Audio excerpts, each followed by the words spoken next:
Nous avons choisi Grand-peur et misère du Troisième Reich de Bertolt Brecht car nous souhaitions aller vers du théâtre engagé. C'est un théâtre engagé politiquement bien sûr. Grand-peur et misère du Troisième Reich bien sûr parle de la montée du fascisme en Allemagne dans les années 30.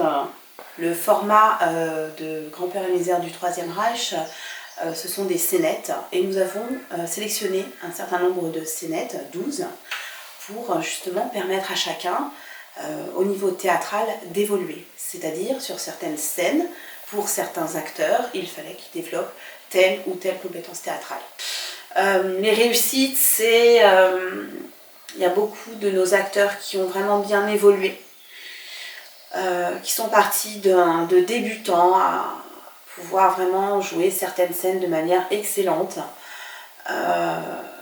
Voilà, ça c'est ce que je vais retenir de ce qui était positif sur ce projet. Finalement, ce projet ne naîtra pas et ne sera pas présenté au public. Mais il y a eu quand même un peu de travail et nous allons vous montrer quelques scènes qui ont été travaillées par le passé.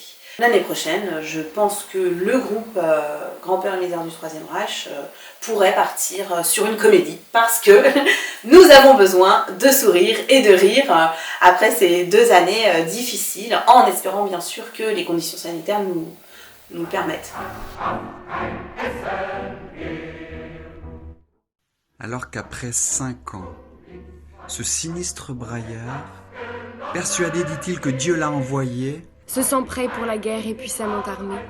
Nous formons le dessein de passer en revue. Quelle sorte de peuple, englobant quels gens, mus par quel idéal et par quel sentiment? Il mobilisera sous le nom d'Allemands. La voyez-vous là-bas descendre pêle-mêle, cette foule blafarde, et devant pour emblème, sur un drapeau rouge ou sanglant, une croix accrochée. Une croix de pirate, une croix de gibet. Pour accrocher les pauvres gens. Les voyez-vous là-bas? Les femmes, les enfants, rescapés des hivers, sans charbon, sans argent. Ils ne voient plus, les yeux malades. Ils traînent avec eux les pauvres éclopés. Voici venir et défiler la grande armée dont nous allons passer revue. Ça y est, ils sont en bas. Pas encore. Ils ont démoli la rampe. Il était évanoui lorsqu'ils l'ont traîné dehors. Mais j'ai juste dit que ce n'était pas ici qu'on écoutait la radio étrangère. T'as pas dit que ça. J'ai rien dit d'autre. Me regarde pas comme ça. Si t'as rien dit d'autre, t'as rien dit d'autre. C'est ça. Et pourquoi tu vas pas au poste? Pour dire qu'ils ont reçu personne samedi dernier? Je vais pas au poste. Des bêtes sauvages, comment ils l'ont traité? Il l'a pas volé. Pourquoi il se mêle de politique? Ils auraient jamais dû en faire de la charpie avec sa veste. On n'a pas des vestes comme ça, nous autres. C'est pas la question de la veste. Ils auraient jamais dû en faire de la charpie. Oh mais c'est juste quelques gouttes, ça va s'arrêter tout de suite. Mais regarde ma robe. 2 gouttes de pluie et regarde ma robe. Elle m'a coûté 28 marks. Fabriquée en Allemagne. Et maintenant c'est juste une heure. Qu'est-ce qu'ils croient?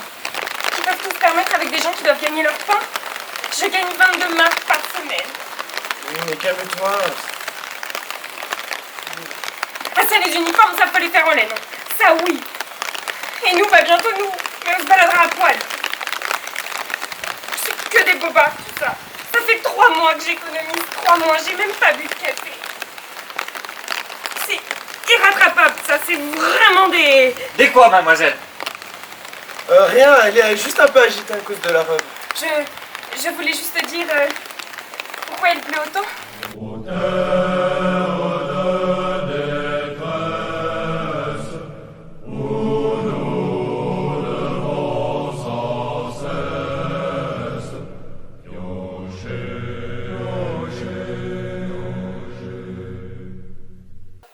Vous, apprenez à voir au lieu de regarder bêtement. Agissez au lieu de bavarder. Voilà ce qui a failli une fois dominer le monde. Les peuples ont fini par en avoir raison, mais nul ne doit chanter victoire hors de saison. Le ventre est encore fécond, d'où est sortie la chose immonde.